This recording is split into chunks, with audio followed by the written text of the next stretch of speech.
tourism out of the box. Tourism out of the box. Dakle, turizam na drugi način. I danas imam posebno veselje da vam predstavim isto tako jednu profesoricu koja nam dolazi iz srca Međimurja, a koja je velikoj javnosti poznatija po nazivu kojeg ovdje vidite na ekranu, dakle po imenu putoholičara, možda nego po svom imenu i prezimenu, zato ćemo je večeras upoznati, pričati o putovanjima, malo ćemo zajedno sanjati, malo ćemo zajedno odletiti u neke lijepe, daleke krajeve, malo ćemo se inspirirati i malo ćemo uživati u pričama i putovanjima koja su nam nekako svima posebno draga, srcu bliska i nešto što svi zapravo jako želimo i o čemu sanjamo. Iva, dobar večer, dobrodošli. Dobro večer i lijep pozdrav svima koji su se priključili ovom meetupu. I hvala na pozivu, naravno. Eto, u ime fakulteta i udruge alumni, ja vam se zahvaljujem što ste nam se odazvali i odmah da pitam, evo, počet ćemo od korijena. Vi ste nam odakle? Znači, ja sam, kao što ste rekli, iz samog srca Međimurja, jedno malo selo od 10 kilometara od Čakovca. Dakle, ne morate biti u velikom gradu da biste vidjeli svijet, je li tako? Tako je, znači, evo, moram priznati da su postojale ideje o nekakvom preseljenju u Zagreb, ali jako volim Međimurje i moram priznati da mi odgovara život ovdje, tako da smo odlučili da ćemo ostati u Međimurju, a svijet je pred nama, tako da možemo putovati iz Međimurja. Ja sam veliki obožavatelj Međimurja. Mislim da Međimurje ima među svim županijama najbolji, najinovativniji, najinspirativniji turistički proizvod u Hrvatskoj i iskoristit ću evo ovu priliku da pozovem prije svega na putovanje u Međimurje, a da onda krenemo dalje. Jel se slažete? Hoćete nas svi voditi? Slažem se. Evo, ja isto pozivam sve vas koji tražite nekakvo vikend putovanje ili ono da se maknete iz nekakvog grada velikog, da dođete u naše malo Međimurje. Iako smo mala regija, ali imamo svašta za ponuditi, raznolikog, prekrasnu prirodu, predobru hranu, drage ljude, tako da evo, mislim da ćete uživati ako dođete kod nas. Iva, ko su putoholičari? Pa evo, putoholičari su, kao što možete vidjeti na slici, Branko i ja. Često nam se ljudi znaju javljati, misle da smo mi nekakva turistička agencija, a zapravo putoholičari smo Branko i ja. Mi smo, znači, muž i žena iz Malog Međimurja i prije nekih 10 godina smo pokrenuli ovu našu stranicu Putoholičari s nekakvim ciljem da htjeli smo prvo zapravo predstaviti neka naša putovanja i omogućiti ljudima da i oni putuju kroz neke naše savjete, a onda smo shvatili da možemo iz toga napraviti nekakav posao, pa su, eto, putoholičari počeli rasti. Da li vi to putujete i sa vašim ljubimcima ili sami? Ovo su Leo i Messi, naša 2 psa. Nažalost, ne putujemo s njima. Probali smo po Hrvatskoj putovati. Moram priznati da je izazovno putovati s 2 psa koji su jako vezani za dom. I kad odemo negdje ovak dalje, oni sam čekaju da se vrate doma, tako da ih ostavljamo doma kad smo mi negdje na putu. Kako je počelo? Kako je počelo? Evo, možete vidjeti fotke našeg prvog putovanja u Tunis. Tada smo krenuli smo putovati još kad smo bili studenti. I svaku kunu koju smo zaradili prek studentskih poslova ulagali smo u putovanja. Koristili smo tada turističke agencije i tražili smo neke jeftine aranžmane.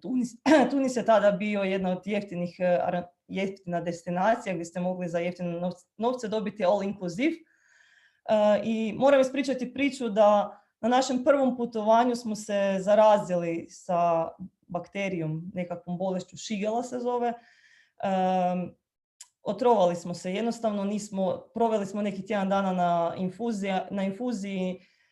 Dosta je bilo onak teški period, smršavali smo nekih 10 kilograma od svega toga i ljudi bi mislili, ok, nakon toga sad će stati i neće više ići dalje. ali naprotiv, mi smo se već sljedeće godine vratili opet u Tunis i mislim da smo se nakon toga zapravo da nam se imunitet ojačao i da je dalje sve bilo lakše. Eto, niste se obeshrabrili sa prvom preprekom na putu, a kažu putovanje uvijek počinje prvim korakom, pa evo kakav god bio, naša prva poruka i vaša je sigurno da treba krenuti, jel tako, i napraviti taj prvi korak. Da, to je ono što ja i svima pričam kad nas daju reći joj pa kak, blago vama, onak, zašto ne bi vama bilo tak, samo morate krenuti. A za sve probleme, evo, mi često pomažemo ljudima kad treba organizirati putovanje, pa ako se ne snalazite u kupovini karata, u traženju smještaja, uvijek se nam možete javiti mailom, preko društvenih mreža, vrlo rado ćemo svima pomoći da si organiziraju putovanje i da krenu na put. Dakle, iza svega stoji zapravo strast, jel tako? Ne samo hobi, nego zaista strast za putovanjima koja je, eto, malo po malo prerasla u putoholičare. Kako je to išlo? Znači, velim, kao što sam rekla, mi smo to na početku pokrenuli, bio je kao nekakav naš blog gdje smo mi prenosili neke naše dojmove iz neke destinacije, gdje smo podijelili nekoliko fotografija, nekoliko savjeta. Sve više ljudi nam se počelo tad javljati kako ste pronašli avionsku kartu, kako ste rezervirali smještaj, kako ste našli ovo, kako ste našli ono. I onda smo odlučili pisati na taj način sa više savjeta. I s vremenom je jednostavno počelo rasti. Znači, cijela ta stranica počela rasti jer u to vrijeme kad smo mi pokrenuli, znači to je sad već preko 10 godina, to vrijeme nije bilo takvog mjesta gdje ste mogli pronaći informacije sve na jednom mjestu za organizaciju individualnog putovanja. I onda smo s vremenom počeli širiti. Znači, u početku su to bili putopisi, a onda dalje smo krenuli širiti. Ono što smo shvatili da je često, evo, tu možemo vidjeti što sve trenutačno ima na našem webu, znači objavljujemo razne vijesti iz svijeta turizma, dajemo savjete, zanimljivosti, akcije su ono što najviše bude čitano kod nas, znači kada naletimo na bilo kakvu akcijsku, ne znam, aviokartu, vlak, hotel, bilo što, odmah objavimo i ljudi si tu često onda kupe jeftine aviokarte. Onda recimo, može dalje, putopisi i vodiči, znači u početku su bili klasični putopisi, sad smo ih probali preokrenuti kao nekakve vodiče gdje zapravo više dajemo te savjete kako i vi si možete organizirati jedan put u tu zemlju ili tu destinaciju gdje smo mi bili. Može dalje. Ok, imamo fotografije i videe i ono što bi ja, ima i recepata, ono što bi ja posebno istaknula je traženje suputnika. Ljudi kad su nam se javili da bi oni putovali, pa sam ih pitala što ih sprečava. Jedno je bile su financije, drugo je bilo da nemaju s kim na put. I onda smo rekli, gledaj, za financije mi odrađujemo pola posla, tražimo jeftine karte, tražimo jeftin smještaj, može se jeftino putovati, pogotovo danas, evo, kad nam je Ryanair stigao u Zagreb, pa imate karte po 5-10 eura, nije problem organizirati jeftin put. Drugi problem je bio što ljudi nemaju s kim ići na put. I onda smo razmišljali kako to riješiti i odlučili smo pokrenuti jedan kao oglasnik gdje se ljudi mogu takvi spojiti. I u početku sam ja dosta bila ono, a ko će se javiti nepoznatom čovjeku i otići s njim negdje daleko. Ali jako brzo se to razvilo i jako brzo je poslalo u jedan od najčitanijih dijelova na web stranici. Ljudi su oduševljeni. Znači, oni se nađu preko tog oglasnika, odu na par kava prije i odu na put. Mnogi od njih su postali dobre prijatelji nakon toga, mnogi od njih su nastavili nakon toga putovati dalje zajedno. Imali smo svega možda par negativnih recenzija, ali to je bilo čisto zbog toga jer su se ljudi našli, ne znam, na aerodromu, nisu se prije upoznali. I velim, ovo nam je onak jedna odlična stvar na stranici, znači ako nemate s kim na put i to možete kod nas si pronaći. Da li dakle imate i pregled recenzija, znači da li kada pronađemo nekog suputnika možemo vidjeti prethodne ocjene ili... Nažalost, trenutačno ne, ali to nam je nekakva ideja za nadogradnju, da se mogu međusobno ocjenjivati pa da odmah znate ko je kakva osoba s kim se uopće ne isplati ulaziti u razgovor, a ko je bio kao dobar pa možete dalje. Većina njih se javi jednom, dva put na taj oglasnik pa si nađu prijatelje s kojima putuju i onda nastave s njima putovati pa se više ne javljaju. Tako da ono. Uglavnom su to često novi ljudi koji se javljaju na suparnika, ali eto. Dakle, evo, ako zapratite vijesti, ako zapratite akcije na putoholičari i RTL.com, zasigurno će vam putovanje biti puno lakše organizirati. Međutim, evo, razvila se ta priča, dakle, osim web stranice, tu su zaista fantastične, impresivne brojke.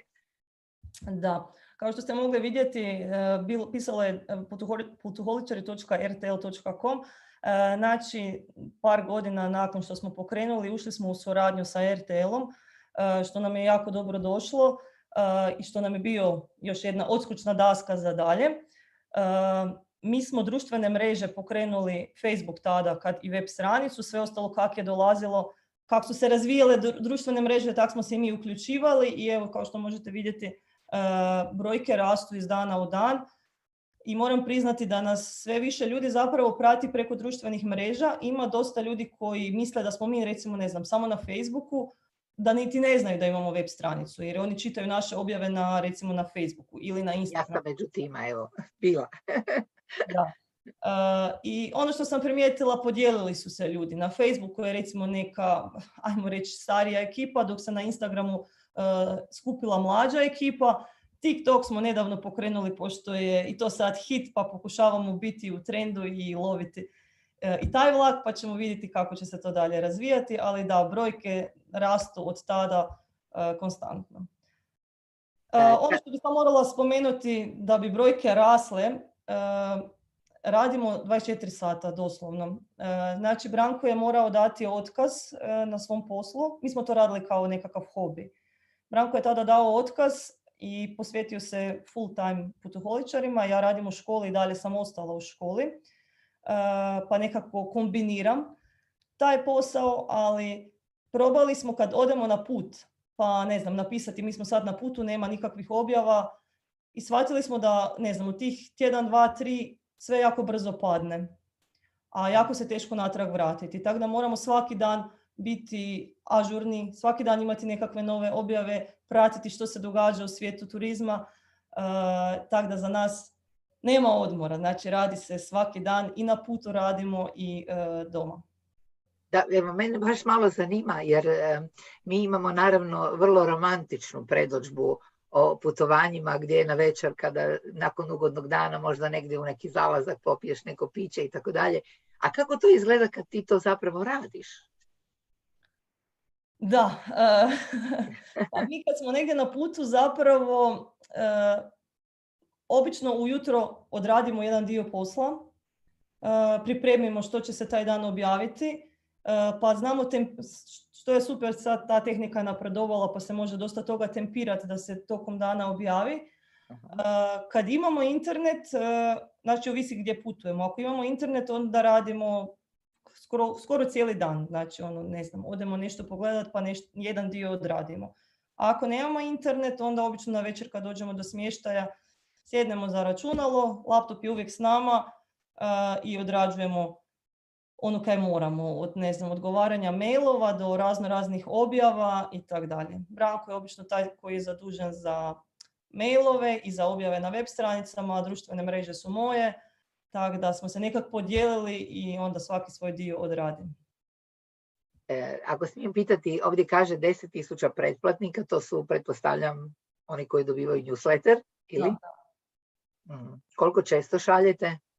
Mi šaljemo inače svaku objavu, nemamo puno objava dnevno, ali svaka objava ide na mail, jer najčešće su to akcije, pa je jako bitno da čim se objavi da se ta karta kupi, jer često su to akcije u pitanju koje traju par sati nekad, pa ako ti je došao mail tek na večer, ujutro je možda već ta akcija prošla. Tako da šaljamo.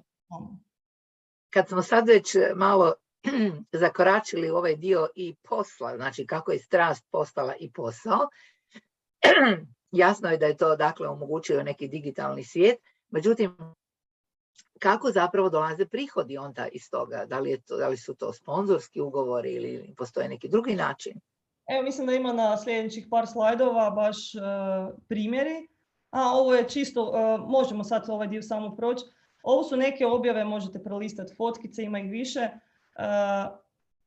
medijska pozornost je zapravo nama jako puno značila. Znači, počeli su pisati o nama u raznim časopisima, u raznim novinama.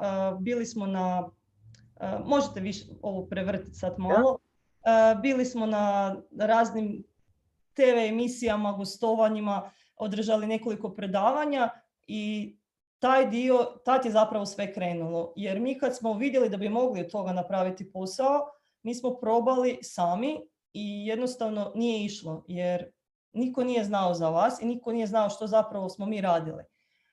Tek kad su mediji to malo pustili van, tad su počele dolaziti i ponude.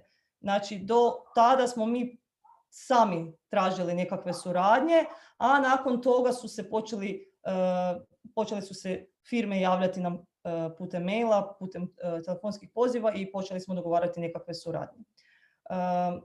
Biće sad tu na kraju kako surađujemo, bit će nekoliko ovih, evo, to su nekakve emisije gdje smo gostovali. Vele da je danas internet glavni medij, ali zapravo televizija je još uvijek jedan od glavnih medija i mi smo se jako fokusirali na taj internet. Ja sam informatičar pa mi je to nekako u krvi, ajmo to tako reći. I jako smo se fokusirali na internet, ali tek kad smo došli na televiziju smo shvatili da je još uvijek jedan od zapravo najjači medij i tek nakon televizije smo jako narasli. Tad su te brojke se porasle. Znači, suradnje koje radimo, krenuli smo s nekakvim malim firmama i krenuli smo uglavnom s nekakvim kompenzacijama. Znači, da li je to bila, ne znam, kompenzacija za nekakav smještaj, za nekakav prijevoz, za nekakvu ulaznicu. Kasnije, kad smo se već, ajmo reći, malo više razvili, onda smo počeli neke stvari kroz nekakve projekte nuditi i naplaćivati. To su uglavnom nekakve PR objave na našem webu, to su nekakvi banneri na našem webu, onda su tu razni, ne znam, press stripovi na koje idemo, pa su onda recimo, što još radimo, promocije nekakvih proizvoda vezanih uz putovanje, promocije nekakvih firmi. Evo, vidjet ćemo kasnije neki od poznatih brendova s kojima smo radili, kao što je Turkish Airlines, Booking, Flixbus, Fjällräven. Znači, to su onda suradnje gdje si možete naplatiti i gdje možete zapravo početi živjeti od toga. Možda, dajte nam jedan možda konkretan primjer, evo posebno radi naših mladih srednjoškolaca koji slušaju. Kako to izgleda? Što znači naći partnera koji će vam biti, na primjer, sponzor? Što će vam on dati, koliko će vam on platiti, a što ćete vi njemu dati? Evo, možemo par slajdova dalje, pa ima vaš primjer. Evo, to su neka predavanja, možemo to dalje. Može još. Evo, ovo je bilo recimo u Areni. Evo, to su nekakve te suradnje s kojima radimo u zadnje vrijeme ili smo radili. Evo, konkretno, na primjer, Turkish Airlines, s njima surađujemo već par godina. S njima dogovaramo suradnju što se tiče avionskih karata. Znači, razumijem. Sva putovanja koja mi idemo u zadnje vrijeme putujemo Turkish Airlinesom i to je onda kao sponzorirano s njihove strane. Za uzvrat mi radimo njima reklamu.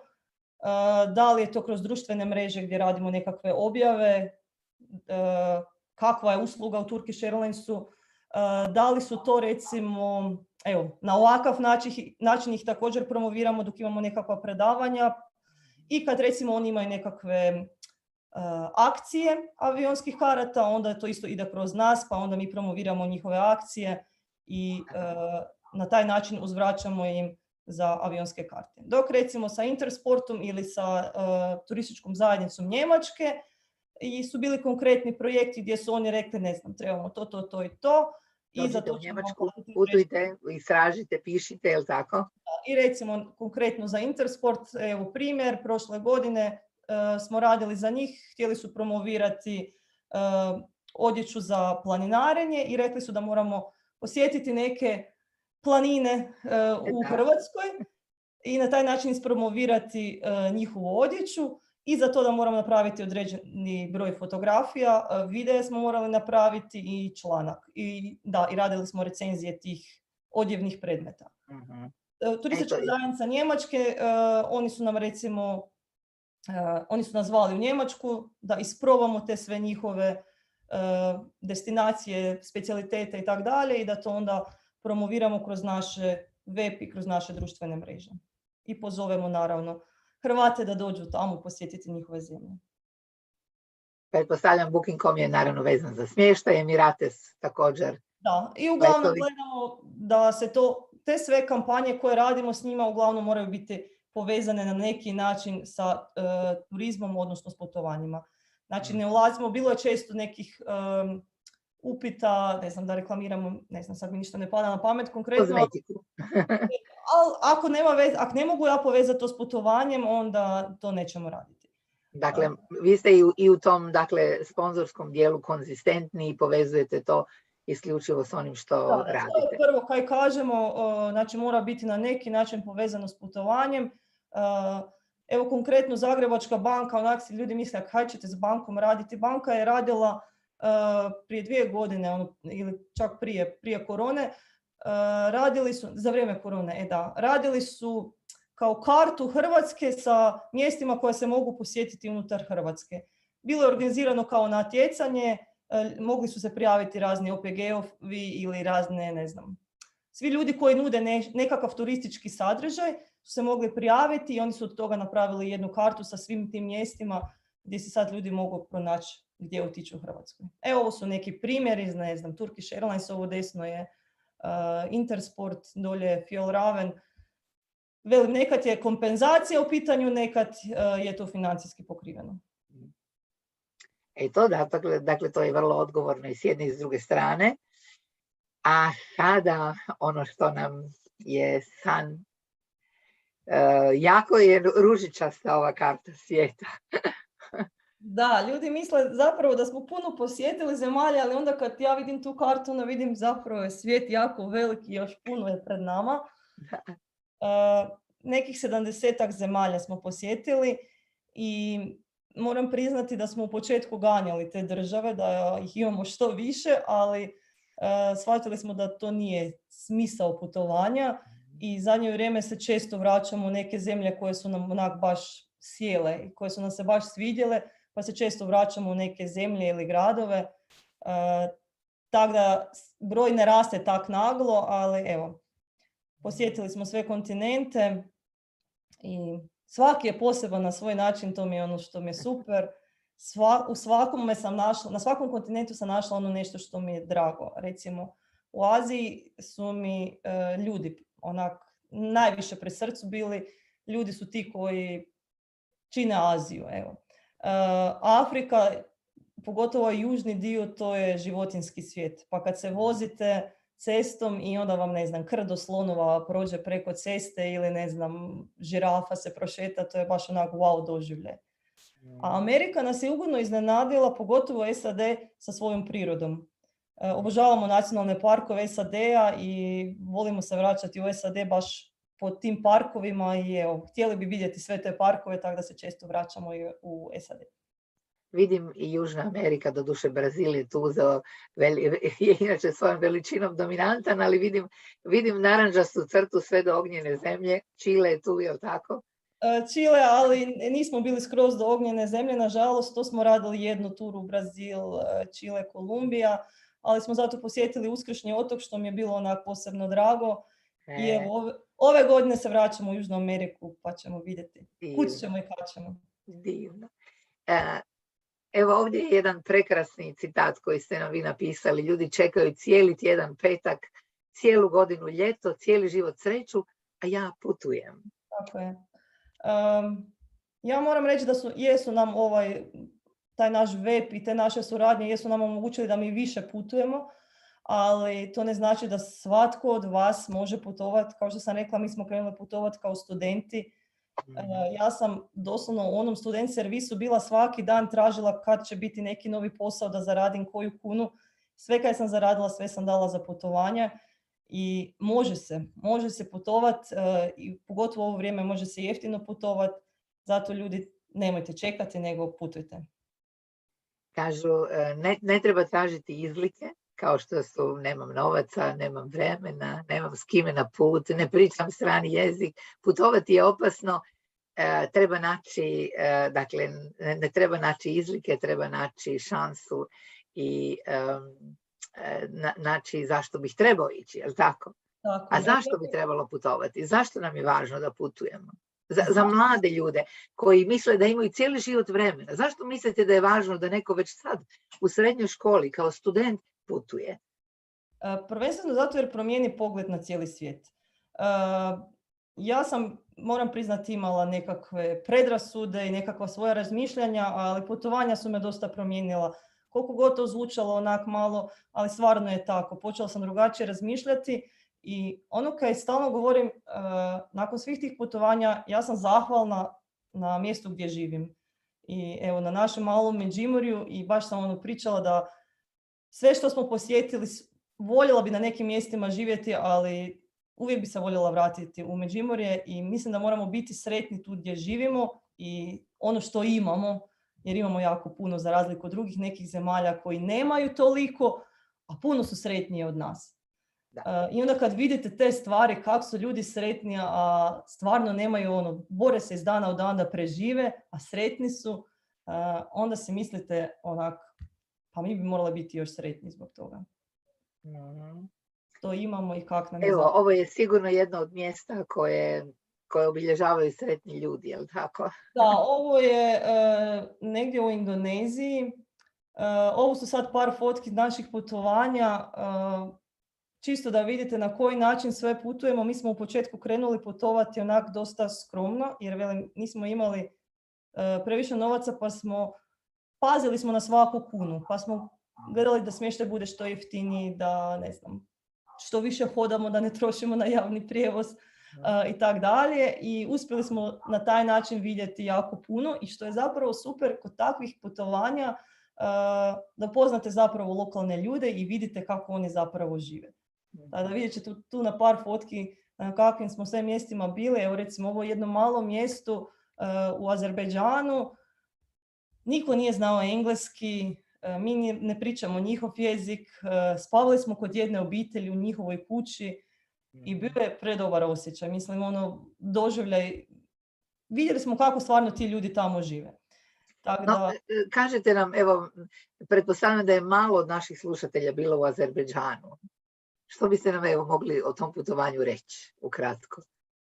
Evo, Azerbejdžan nam je došao sasvim slučajno, to je ona priča o jeftinim kartama. Znači, pojavila se jeftina karta, bila je Budimpešta Baku, bila je 20 eura, ali je bila caka ako ste imali određenu karticu, konkretno mislim da, ne znam sad točno koja je bila, ako ste imali određenu karticu, dobili ste 20 eura popust, a karta je bila 20 eura. Tako da na kraju nas je ispala 0 eura i onda smo rekli, ok, idemo. Nismo znali ništa tato u Azerbejdžanu i išli smo ok da vidimo. Jako smo se ugodno iznenadili. Baku izgleda centar grada izgleda kao mali Dubaj. Jako je centar razvijen. Ok, kad odete izvan grada, onda vidite da dosta ljudi teško i siromašno žive, ali su jako pristupačni, jako su ljubazni. Znači, ja kad sam stajala na stanici i gledala u kartu kao kućemo dalje, meni je došlo 5-6 ljudi, jeste se izgubili, da li trebate pomoć? Baš su bili jako, jako ljubazni. Do ovog sela nas je doveo jedan čovjek, tu nas je ostavio i rekao je kao za 3 dana vas pokupim. Tu je ona priča sa jezikom. Ne morate znati engleski, niti ne znam koji drugi jezik. Snađete se. Rukama, nogama, sve se dogovorite. Velim, ljudi nisu pričali engleski, sve smo se na kraju dogovorili. Jer ljudi pričaju srcem, je li tako?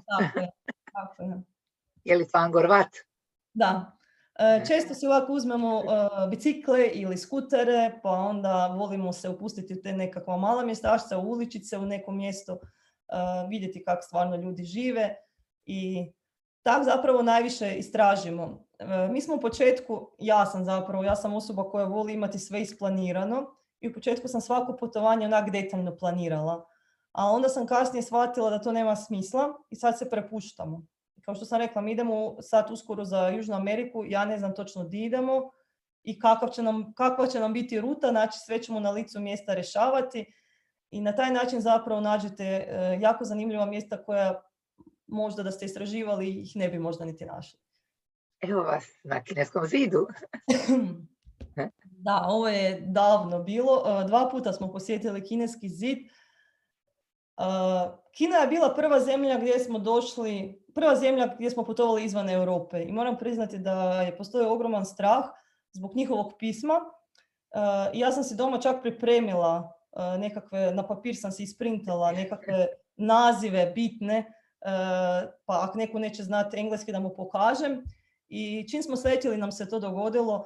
Znači, sletjeli smo oko 1 po noći, taksist nas je morao odvesti do hotela i imala sam adresu na njihovom jeziku napisanu. Ja njemu pokazujem, on meni kao nema pojma o čem ja pričam. I tad sam shvatila da oni nemaju samo jedno pismo i da čovjek nije znao to niti pročitati. I da je opet Kina tako velika, znači sletjeli smo u u Peking i nije znao pronaći hotel. Znači, tak je veliki da se izgubi u svim tim ulicama i morao je nazvati čovjeka u hotelu da mu objasni, da ga vodi cijelim putem da dođemo do hotela. I tad smo rekli, moramo na Kineski zid, to je nešto što se u Kini mora. A evo vas i u pustinji. Da, kao što sam rekla, volimo isprobati ove razne nekakve prijevozna sredstva, pa evo, kvadovima po pustinji, ovo je negdje usred Namibije. A ovo je strašna slika. Da je zapravo i strašna situacija, ja dalje ne kužim kako oni puštaju tak ljude blizu njih. Ovo su Komodo Dragons, Komodo zmajevi na Komodo otoku u Indoneziji i kad se krećete po tim otoku morate imati njihovog lokalnog vodiča koji vas čuva. Kad je on krenuo s nama, ja ga pitam, ok, kako ćeš ti nas braniti ako on nas napadne? Jer oni strašno su brzi. I ispuštaju otrov kad te ugrizu. Ja onak, nije mi bilo svejedno, kako ćeš ti nas braniti? On je imao samo ovoliki štap i to je bilo to. Jel ćeš ti nas sa štapom braniti? Veli, ništa ne brini, kao znamo mi već s njima, neće se ništa loše desiti. I onda smo se uspjeli pofotkati s jednim. I nije se ništa desilo? Desilo, sve je dobro prošlo. A jeste saznali kako se brane i što to znači? Napada ga s tim štapom i to je to. Evo vas u nekom prekrasnom krajoliku. To je taj isto otok, to je u Indoneziji. Ovo je zapravo dio otoka gdje nema tih Komodo zmajeva, pa smo se tu mogli popesti na vrh. Meni je Indonezija ostala baš onako dragom sjećanju, prekrasna je zemlja. Vrlo je jeftina. Azija je inače cijela takva, većina tih zemalja. Najskuplja avionska karta. Jednom kad dođete tamo, onda je sve jeftino i smještaj i hrana i može se za male novce tamo jako dobro provesti. Evo hrane. Vidim tu nešto jako egzotično. Sad hrana. Ovo što ja kuham, ovo dolje lijevo, sam ovo desno skuhala. To je u Indoneziji, pa sam uzela si onaj tečaj njihovog kuhanja da vidim kako se to pripremaju ti neki njihovi specijaliteti. Lijevo gore je Kina, desno dolje je Tajland. Ljudi kažu kao u Aziji se jede svašta. Pa da, jede se svašta, ali nije baš da oni jedu ove kukce i to vam je sve turistička atrakcija. Uglavnom, to je sve za turiste tamo napravljeno i rekli su oni da oni to uopće ne jedu, ali turistima je to fora se pofotkat ili probat, pa onda prodaju ovak na ulicama i možete isprobati. Da, street food je ipak fantastičan, što je. Ali ljudi? Sad, ljudi su ovdje, ono što sam rekla, kao što vidite, to su najviše Azijati. Kao što sam rekla, Azija mi nekak, kad se tiče ljudi, ostala najviše pri srcu. Evo, recimo ovo gore, jedno selo, gdje smo se mi šetali i neka obitelj nas je srela, počeli smo neke s njima pričati, klinci su došli i odlučili su nam otpjevati pjesmicu. Onak, iz čista mira. Ovdje lijevo gore je u Burmi, gdje me ona maže nekim njihovim kremama da ne izgorim na suncu. Desno dolje su mi pokazivale kako se pripremaju oni njihovi cvjetići koje onda doprinose, stavljaju na oltare Budi i tako. Prekrasno. A evo ima toga još. Škola je u svijetu, jel tako? Ne samo u Međimurju. Da, ništa bez škole. Kao što sam rekla, radim u školi, predajem informatiku i onda kad idem na put volim pronaći školu u tom mjestu, pogotovo u recimo Aziji i Africi, da vidim kako te njihove škole izgledaju.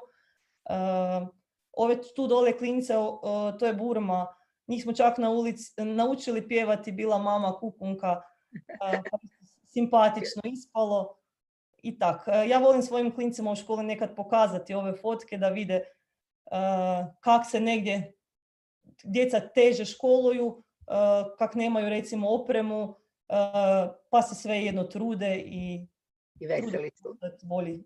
Da, i nisu agresivni, veseli su, tako, i zahvalni su za ono što imaju. A sad ćemo preći na nešto jako romantično.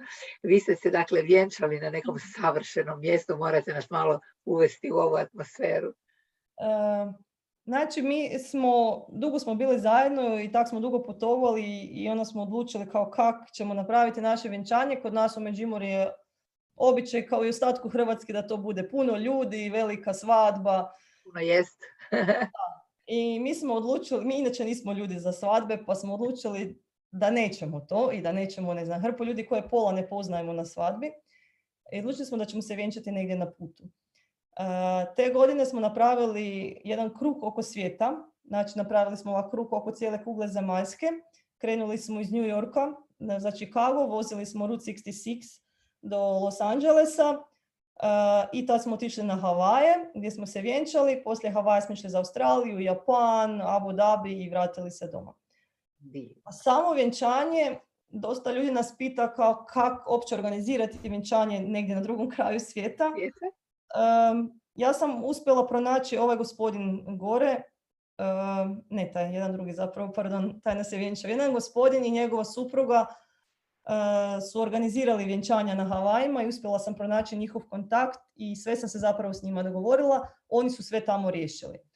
Znači, trebali ste rezervirati plažu, trebali ste dogovoriti kakvo vjenčanje želite. Ja sam rekla da hoću da bude dio havajskog, znači s tim vjenčićima, i imali smo jedan dio, znači ti vjenčići se stavljaju kad je ceremonija gotova, onda se on makne od nas, taj svećenik, ostanemo sami i onda kao svako mora jednom drugom nešto reći, nešto obećati za život i stavljamo si jedan drugome te vjence preko vrata i onda on dođe sa pijeskom i svaki dobije jednu vrećicu pijeska koju moramo zajedno uliti i na taj način se nam kao miješaju životi.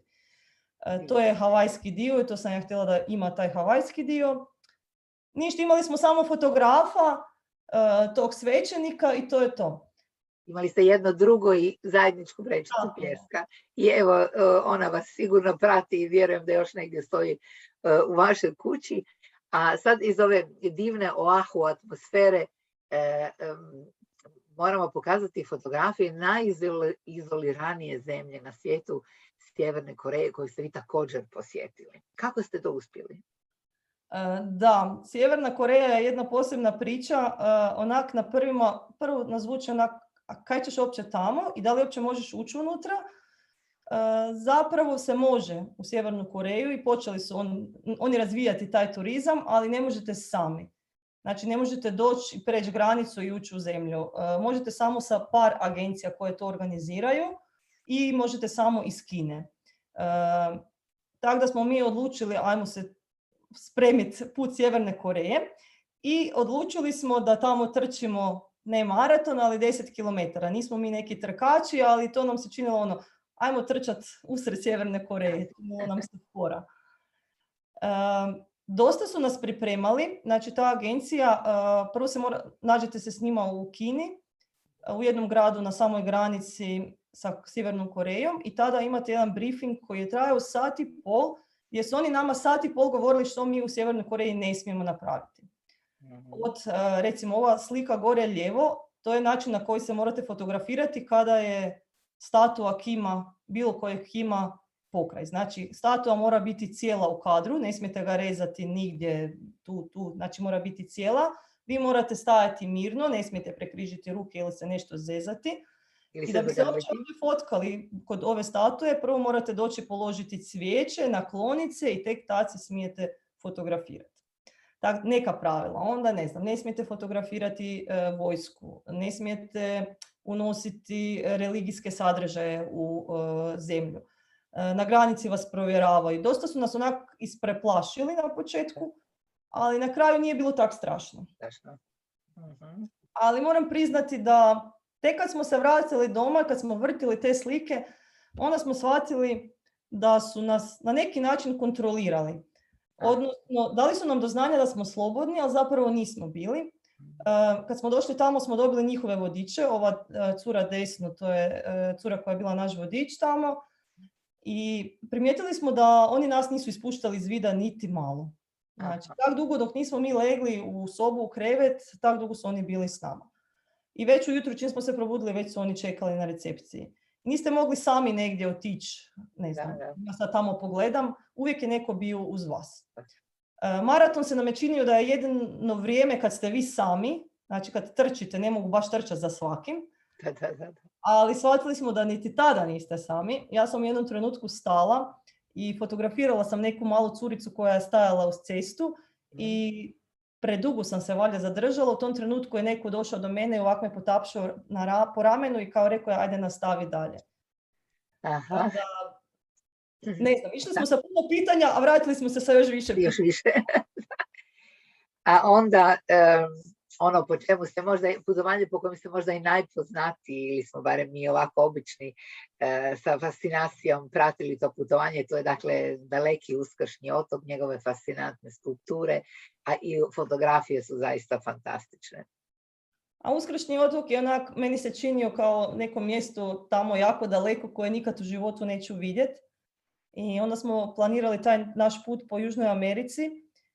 Imali smo kartu s dolaskom u Brazil i s povratkom iz Kolumbije, pa smo gledali gdje ćemo još između. Pa smo probali kao, ok, idemo za Čile. Pa sad kad smo već u Čileu, ajde, nije taj Uskršnji otok tak daleko, zapravo je daleko, to je nekih 5 sati leta. I dosta je skup, jel tako? Tamo nema popusta. Dosta je skup, imate samo 2 leta dnevno i to samo jedna aviokompanija i to samo iz Čilea možete doći, tako da dosta su strogi. Latam, čini mi se, jel tako, samo vozi? Čini mi se da Latam. Da, Latam. Latam vozi, da. I čim sletite na otok morate platiti ulaznicu, jer je cijeli otok zapravo pod zaštitom UNESCO-a i smatra se kao muzej na otvorenom. Sjećate li se koliko je ulaznica? Sad se ne sjećam, ali dobro, okay. Nije bila jeftina, ali vam tad pokriva sve, onda ne morate ništa plaćati na otoku. I ograničeni ste, mislim da su sada čak stavili, bilo je 60, sad su smanjili na 30 dana koliko možete maksimalno ostati, kako bi smanjili zapravo broj turista jer ih je sve više, a otok je dosta malen. Mali. Da. A evo, vi sami kažete volimo SAD. Da. Postoji jedna predrasuda kod ljudi u vezi Amerike, misle da su onako prejednostavni, da je to sve instant i tako dalje. Jako ja sam isto više puta bila u Americi, slažem se s vama, Amerika je fascinantna, a vi ste je upoznali zaista, evo, Route 66. A baš to što ste rekli, ono što sam prije spominjala, ja sam isto bila takvog razmišljanja, Amerikanci su ovakvi, onakvi, i moram priznati, Branko je bio taj koji je pa ajmo za Ameriku, a onak ne, ajmo se natrag vratiti u Aziju. I dugo smo je odgađali i onda smo se odlučili za taj Route 66 i to je bilo otkriće, zato jer smo prošli nekoliko saveznih država i vidjeli smo koliko je svaka savezna država drugačija i koliko zapravo svaka od njih nudi nešto drugačije. Tako da smo se vratili par puta nakon toga u Ameriku i evo, prošle godine smo bili zadnji. Ne znam, ostala nam je, stvarno nam je divna. Kao što ste rekli, nisu svi ljudi tamo takvi, kakvima ih prikazuju. Mi smo, kad smo se vozili po Route 66, sreli smo jako divne ljude. Plan koji sam ja napravila za Route 66 mi se pokvario već prvi dan, baš zbog ljudi, jer smo se previše dugo zadržavali i zapričali s tim ljudima. Nismo stigli doći do destinacije koju sam ja isplanirala. Koliko vam je trebalo za Route 66, kažu 3 tjedna, koliko ste vi putovali? Mi smo 2 tjedna putovali, bili smo par dana u New Yorku prije toga, par dana u Chicagu, tako da sve zajedno je bilo 3 tjedna onda, ali samo putovanje rutom je bilo 2 tjedna. 2 tjedna. Sa autom ste putovali, je li tako? Da. Inače ljudi putuju motociklima i automobilima, kamperima, biciklima. Route 66 završava dakle u Los Angelesu. I tako. A počinje u Chicago, što mi je bilo super isto zanimljivo. Mi smo u Chicagu tražili taj znak gdje piše da je to početak ceste 66 i znali smo otprilike gdje se nalazi, ali nismo znali točno koja ulica i pitali smo par ljudi tamo, niko nije imao pojma. Tako smo pitali policajca koji je tamo bio dežuran i on kaže ne znam uopće o čem pričati, niti da li toga tu ima. Onak ja njemu, ali ima. I da bi se ispostavilo da je bilo iza ugla gdje on stajao je bila ta tabla, znači nisu znali uopće. I dosta ljudi, dosta Amerikanaca, nije im bilo jasno zašto se mi vozimo tom njihovom starom cestom, ali to vam je koliko od nas. Kad se napravila autocesta, mnogi ljudi još uvijek vole otići starom cestom do mora. Da. Tak je to i tamo, eto. Vidim da volite Istanbul, kao i mi svi drugi. Što je u Istanbulu za vas drugačije? Da, ono što sam prije spomenula, znači počeli smo se vraćati u neke zemlje. Kad smo prvi put došli u Istanbul, nekak nam je sjeo nam je, jako nam se dopao. Ta nekakva vibra i prvo nije daleko, nije skup, jako je raznolik, imate svašta toga za vidjeti, miks kultura.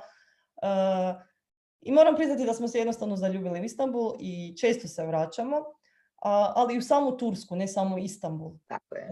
Često idemo u razne dijelove Turske, kad god ne znamo di ćemo, kako ćemo, ajmo za Tursku. Turska je uvijek dobar izbor i moram priznati koji god dio Turske da smo odabrali, nismo pogriješili. Svugdje ima nešto zanimljivo, hrana im je odlična, ljudi su divni, tako da, ko nije Istanbul, evo imate Zagreba direktan let. Direktan. Dijelim vaše mišljenje, evo ja sam za Novu godinu prošla ne samo Istanbul, nego obalu od Bodruma do Antalije, koja je tako slična, prekrasna našoj Jadranskoj obali i zaista vrijedna, evo i taj dio svake daljnje posjete. Mi smo prošle godine to prošli, od Bodruma točno do Antalije, točno taj dio. Divno. Evo, slike govore same za sebe, a vi nam pričajte. Neka od putovanja gdje smo bili, neke destinacije koje su nam onak baš nas ugodno iznenadile. Već sam spomenula Indoneziju, vrlo je jeftina, a prekrasna, ima puno tih otočića, svaki drugačiji. Namibija mi je bila fascinantna, uzeli smo auto i vozili smo se kroz tu pustinju Namibije, svako malo nam je neka životinja pretrčala, ja sam svako malo, čekaj, stani, wow, kak dobar osjećaj. Brazil su nas jako plašili, kako je opasan. Cristo Redentor. Da, i dosta smo se pripremili na, ne znam, da će nas neko opljačkati, da će se nešto desiti, baš smo se onak psihički pripremili, ali moram priznati da je dobro sve završilo, nismo imali nijednu neugodnu situaciju i jako nam se svidio i poslije nam je bilo žao što nismo ostali duže u Brazilu. Imali ste sreću da nije Krist u oblaku, ovo je jako visoko i zaista je rijetka sreća da zasija sunce i da se možeš slikati između ovog fascinantnog, ispod ovog fascinantnog kipa. Dakle, Isusa, vidim da ste bili u Omanu. Oman isto je upao ko Azerbejdžan slučajno. Neka karta nam je propala, pa smo onda gledali kao di ćemo, kaj ćemo, pa je Oman u tom trenutku bio najjeftiniji, pa ajmo za Oman. Uzeli smo auto, prošli smo ga od sjevera do juga, spavali, tad smo prvi put kampirali, spavali smo u šatorima, tam je dozvoljeno divlje kampiranje i bilo mi je onak otkriće od zemlje. Mislim da od svih zemalja koje smo posjetili u Omanu smo sreli najljubaznije ljude stvarno. Ima toga još? Ovo su neka sad naša zadnja putovanja, evo od Nove godine do sada što smo prošli. Meksiku smo iskoristili praznike školske u 2. mjesecu, a ovo tu Malta, Cipar, Bugarska, Engleska, ovo je sve Ryanair koji nam je nedavno došao u Zagreb i gdje imate vrlo jeftine karte. To su sve bile karte po najviše 10 eura smo platili za ove letove, tako da možete svi vrlo, vrlo jeftino putovati i vidjeti svašta što se nudi na ovom svijetu. Dakle, ovo je bilo samo od Nove godine, jer sam ja to dobro čula. Da, od Nove godine. Cipar su bili Nova godina, Meksiko 2. mjesec, Engleska, Bugarska, bio je još tu i Pariz i Istanbul. Fantastično. I evo nam i zadnjeg slajda, da ga, ako ga smijem prevesti, kažem, mi putujemo ne da bismo se makli od života, nego zato, ne zato da, sad moramo to prevesti, dakle ne zato da se maknemo od života, nego zato da život zapravo ne pobjegne nama. Tako. Eto. Život lovimo objema rukama kada putujemo i kada smo sretni upoznajući nove ljude, nove krajolike, nove kulture, nove vrijednosti, kada dijelimo toplinu srca sa ljudima koje vidimo prvi puta i možda posljednji puta u životu. Evo, nekome je ta strast postala i posao kao putoholičarima, ali ja vidim da tu u tom poslu koji je onda najljepši na svijetu kad ga radiš sa puno bolje i sa puno strasti, vi i dalje uživate i nadam se da ćete nas i dalje zapravo razveseljavati, inspirirati sa svim tim vašim prekrasnim putovanjima i porukama koje nosite. Evo, mi imamo još 5 minuta do kraja našeg meetupa. Ako bilo ko ima još neko pitanje za vas, evo, čekamo. Pitajte, kaj vas zanima. Da li bi neko želio putovati, da li neko želi znati... Evo, ako ima pitanja, ja ću zaustaviti snimanje, pa možda se neko... Možda se ohrabre. Da, i zaustavit ćemo share screen, evo ga.